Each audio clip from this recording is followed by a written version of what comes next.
Hola, en esta clase vamos a seguir viendo la diversidad en los sistemas de determinación sexual en los seres vivos.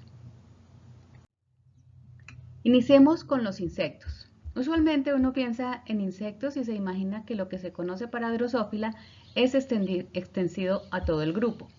Nada más diferente. Drosophila es un modelo para muchos estudios, pero no es el modelo más apropiado para ver la gran diversidad dentro del grupo. Fíjense por favor en la variedad de mecanismos en lo que se ha estudiado hasta ahora. Ven que hay sistemas XY, X0, ZW, Z0 y el sistema haplodiploide. Lo más interesante es que al mapearlo en la filogenia se encuentra que el sistema ancestral es el XY-X0. Veamos algunos ejemplos. Puede haber sistema XY con genes en el cromosoma Y, como en mamíferos, en Tipulide y Tefrípide. Puede haber genes dispersos en cromosomas autosómicos en Culex y en Anopheles. Asimismo, los genes de la determinación sexual pueden ser móviles y no permanecer mucho tiempo en un cromosoma específico, en Musca y Megacelia. Puede depender del genotipo exclusivo de la madre, como en Ciara incrisomia.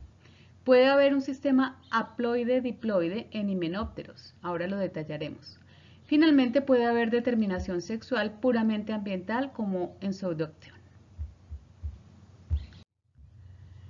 Vamos a ver la determinación del sistema en Drosophila, que es el más conocido.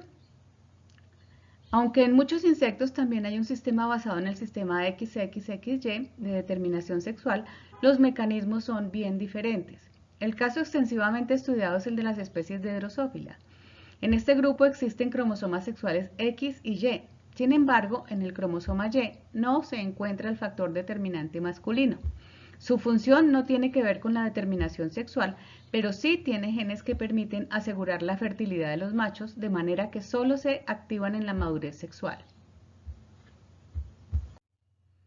En Drosophila, la determinación sexual es un balance de determinantes femeninos en el cromosoma X y determinantes masculinos sobre autosomas, balance XA. El sexo es un balance de genes localizados en el cromosoma X, los que ven ahí, y los productos de genes en autosomas.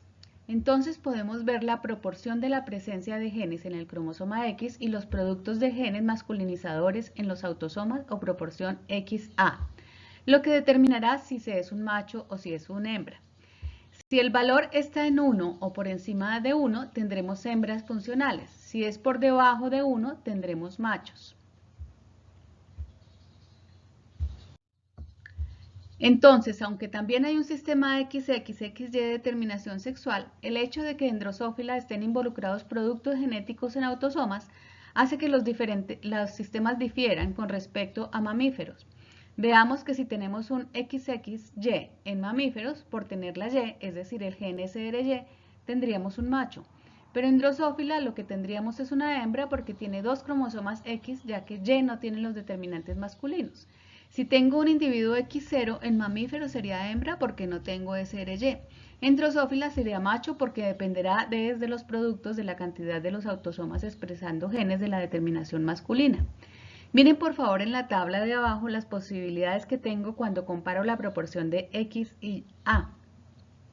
Las hembras serán aquellas que tengan esa proporción 1 o mayor que 1, pero no serán fértiles sino solo aquellas que tengan la relación 1. En los machos son machos aquellos con o sin cromosoma Y, pero con autosomas en mayor proporción que X, es decir, que esa relación sea una fracción por debajo de 1. Los únicos machos fértiles serán los de la proporción 0,5 y que tienen el cromosoma Y, porque el Y es necesario para que sean fértiles. El gen que tienen los autosomas y que determinan el sexo se llama el sex lethal o SXL. El gen SXL es activado por un promotor que dirige un empalme particular del RNA mensajero en las hembras y por tanto se produce la proteína SXL. En los machos el ensamble del RNA mensajero es normal y entonces se produce una proteína SXL que no es funcional. SXL ausente en los machos, la proteína SXL es la que finalmente controla el desarrollo femenino al regular la síntesis de otras proteínas que controlan el desarrollo femenino. Acá lo podemos evidenciar con mucho más detalle. Tenemos un individuo XX hembra con una proporción 1:1 en autosomas cromosomas X. Ven ustedes que en cada barra los genes que están en rosado y los que están en morado corresponden los genes de cada uno de esos cromosomas. La proporción 1 en general entonces permite la activación del SXL, que a su vez activa otros genes que producirán un fenotipo femenino. En la proporción 2:1 XY, ven que el SXL, aunque pueda ser activado, no es ensamblado por el sistema especial y por tanto la proteína SXL no es funcional. Esto permite que actúen otros genes que inducirán la diferenciación masculina. Algo bien interesante en estos grupos es que como no hay hormonas sexuales reguladoras de los caracteres sexuales secundarios que modulen la expresión de los genes en todo el cuerpo, entonces cada célula despliega sus caracteres individualmente. Por lo tanto, se pueden observar ginandromorfos, como los que ven en la figura, que son cuerpos de insectos con algunas regiones de machos y otras de hembras. Miremos el otro ejemplo ampliamente estudiado en insectos, en Hymenoptera. Más de 200.000 especies de hormigas, avispas y abejas ponen huevos tanto no fértiles, X0, machos haploides derivados de partenogénesis y huevos fertilizados, biparentales diploides, hembras XX. Hay dos tipos de hembras XX, las más pequeñas, las obreras, y las más grandes, la reina. La diferencia en tamaños es dada por el alimento especial que le dan a sus larvas, la jalea real. Este tipo de determinación sexual se conoce como haplodiploidía. El sexo es determinado por múltiples alelos en un solo locus. Los heterocigotos para ese gen, CSD, se desarrollan como hembras. Los hemicigotos y el caso raro de los homocigotos para este gen, por fallas en la meiosis, se desarrollan como machos. El locus del gen CSD codifica para la proteína SR. La proteína es solo requerida en hembras y es funcional cuando es producida por dos alelos diferentes del gen. Acá lo pueden entender mejor. Tenemos el alelo A morado, el alelo B verde, el alelo C azul del gen CSD. La reina tiene los alelos A y B, por eso es hembra. Al reproducirse puede tener hijos por activación de los huevos y sin fertilización por partenogénesis. Su producto es un hijo macho con un solo de los alelos porque es haploide. Si la hembra se cruza con un macho haploide, tendrá descendientes hembras diploides solo si los dos alelos para el gen son diferentes. Cuando son iguales, tendrá descendientes machos diploides, que son estériles y no viables. Acá lo volvemos a ver. Las hembras reinas pueden controlar la población de machos y hembras en su colonia. Para aumentar el número de machos en su oviducto tienen un mecanismo que evita que los espermatozoides guardados en su espermateca luego de la cópula pasen cuando el huevo va pasando para la oviposición. Entonces no hay fertilización. El huevo se activará para el desarrollo, pero no será fertilizado. El producto será un individuo haploide con un solo de los alelos CSD y por tanto macho. Macho haploide. Si los huevos son fertilizados, es decir, deja pasar los espermatozoides de su espermateca, entonces los descendientes pueden ser hembras, si los alelos para ese gen son diferentes entre sí, es decir, son heterocigóticas para ese alelo. Y si son homocigóticas para el alelo, serán entonces machos diploides que usualmente mueren. Otro sistema ampliamente extendido entre los insectos es la eliminación del genoma paterno. Las hembras y los machos se desarrollan a partir de huevos diploides productos de la fertilización. Los machos son funcionalmente haploides porque el genoma heredado por vía paterna se elimina temprano durante el desarrollo. Las hembras transmiten un genoma recombinado a su descendencia, pero los machos solo transmiten la copia materna. Los machos adultos son haploides, los individuos diploides son siempre las hembras. El sistema de determinación sexual en que los machos son haploides es también encontrado en otros grupos y conocido también como Arrhenotoquia. Y vemos que no solo está en insectos, sino en otros artrópodos, por ejemplo, colémbolos y ácaros aquí en la gráfica. En naranja se observa el sistema por exclusión de los genomas paternos. Los clados en que todo el grupo tiene el mismo sistema tienen un anillo negro. N significa que la exclusión se dio a nivel embrionario, 2N solo en las células gaméticas y 2N' la exclusión se da en las células somáticas solamente. Es decir, el excluir el genoma paterno para obtener un individuo adulto haploide se da en diferentes fases del ciclo de vida.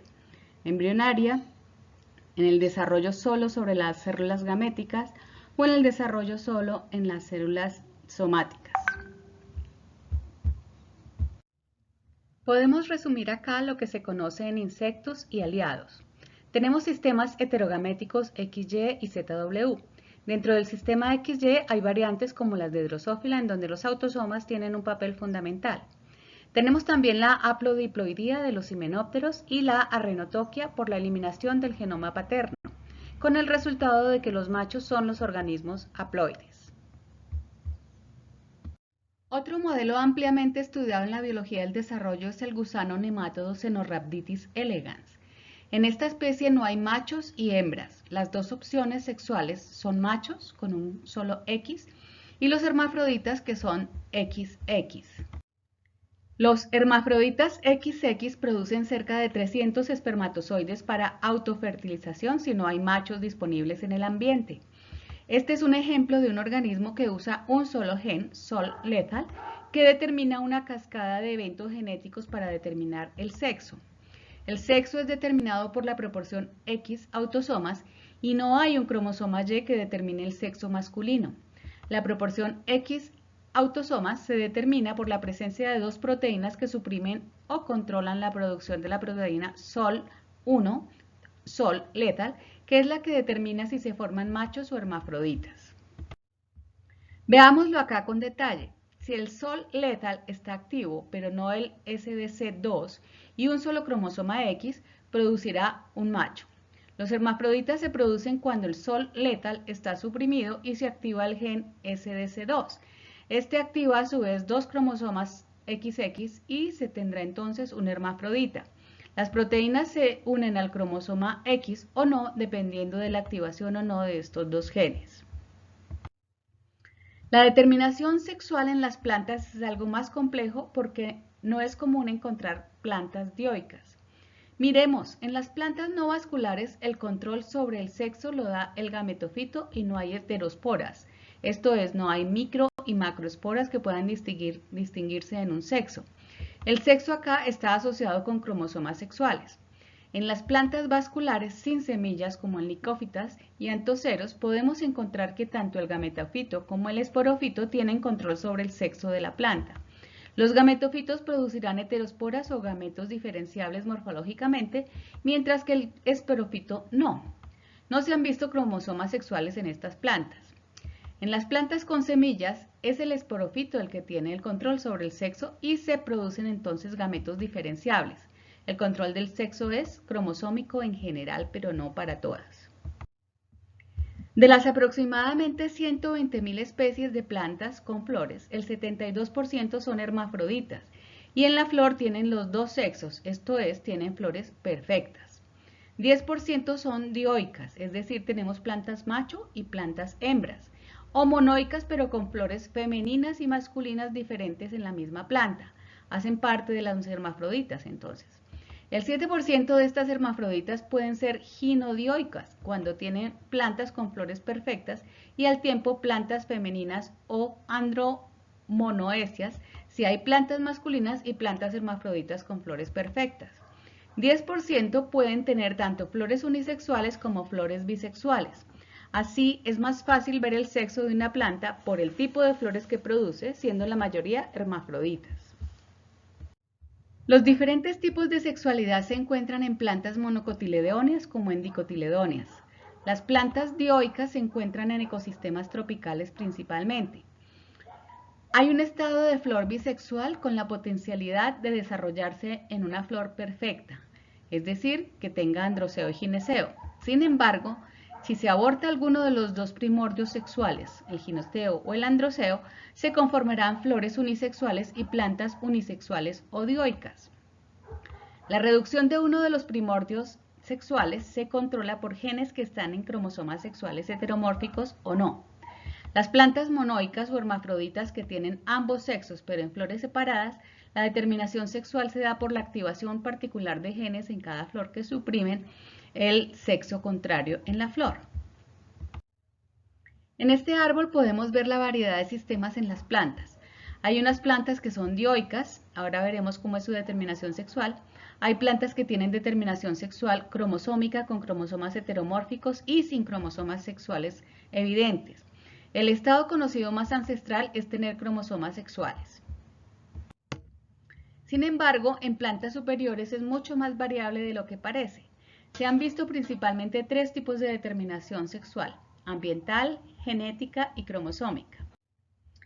En la ambiental, en algunas plantas como cocombros y melones, por ejemplo, las condiciones adversas previenen el desarrollo de lo femenino.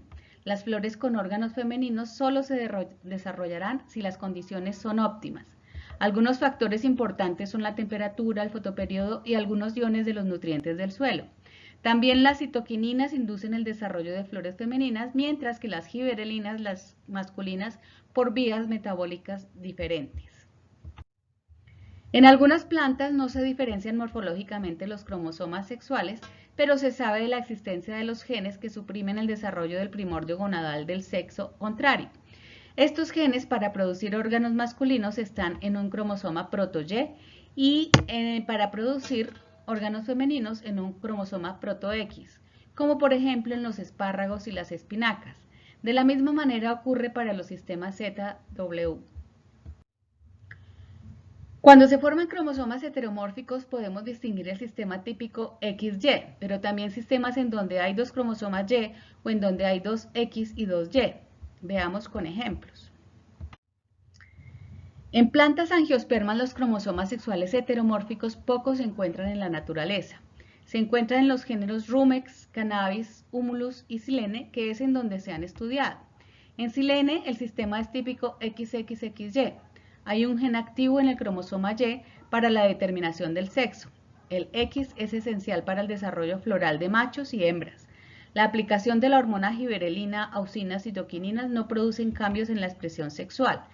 La presencia de un solo cromosoma Y suprime el desarrollo femenino hasta con 3X. Sin embargo, más número de X induce a feminización de la planta. Estas son plantas dioicas. Aquí se puede ver la flor femenina de la planta femenina y la flor de la planta masculina.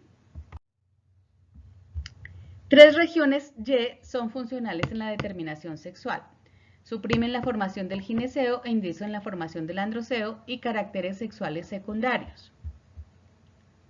En el género Rumex el sistema es XY, pero es la proporción X autosoma la que controla la determinación sexual. Las hembras son XX y los machos XY1, Y2. Sin embargo, las plantas diploides con XXY y XXY1, Y2 son hembras fértiles.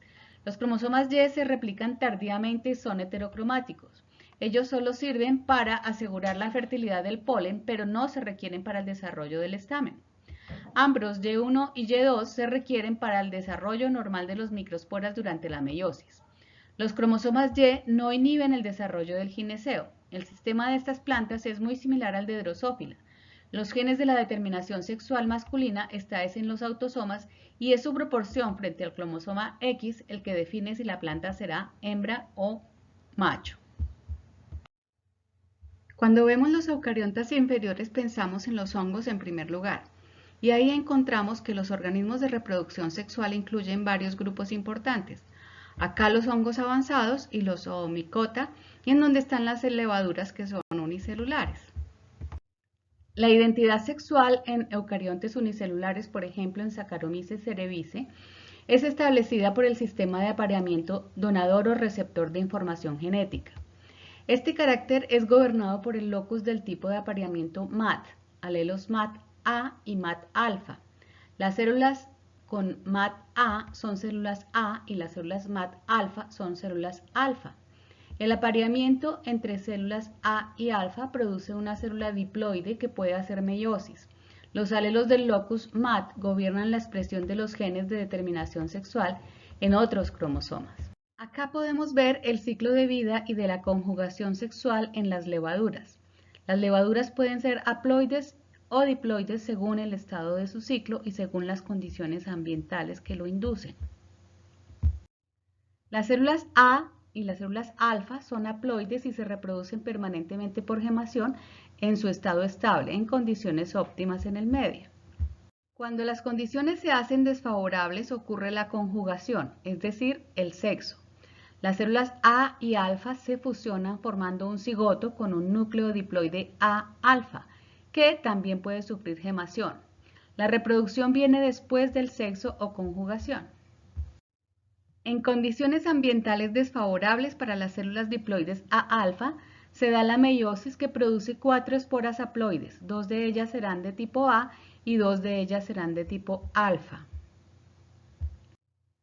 Las células A producen el factor A, que es una feromona peptídica que atrae a las células alfa, pero no a otras células A.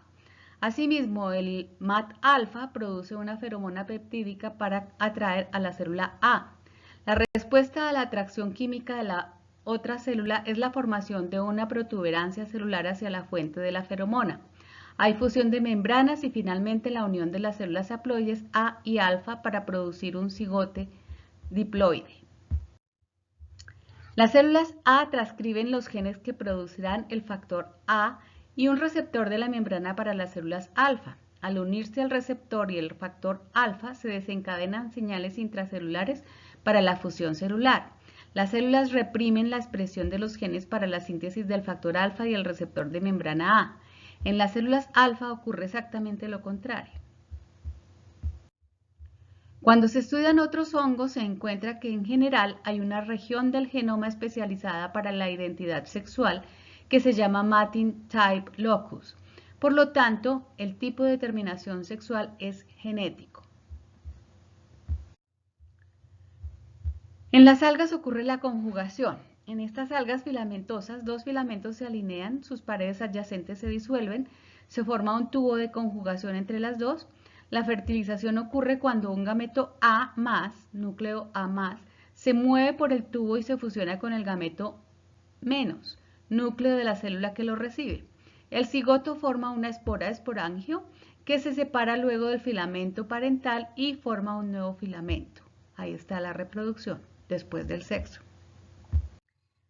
Aunque los dos sistemas, locus de tipo de apareamiento de hongos y algas y los cromosomas sexuales, parecen muy diferentes, estudios recientes han revelado características compartidas por estos dos sistemas.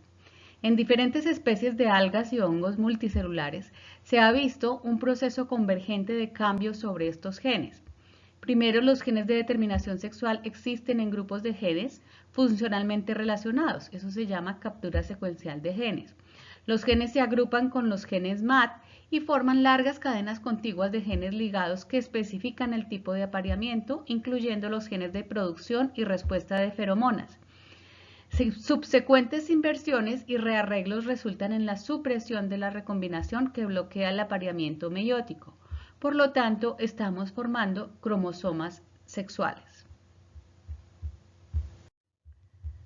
Los estudios de estos locus y los sistemas de genes relacionados en hongos y algas revelan características comunes con los sistemas de determinación XY y que corresponden a los pasos iniciales en la evolución de los sistemas genéticos de la determinación sexual. Podemos concluir que la determinación sexual por los sistemas genéticos o cromosómicos han aparecido múltiples veces en la historia de los organismos eucariontes y aparecen desde los primeros grupos. Con esto terminamos esta parte de la determinación sexual. Muchísimas gracias.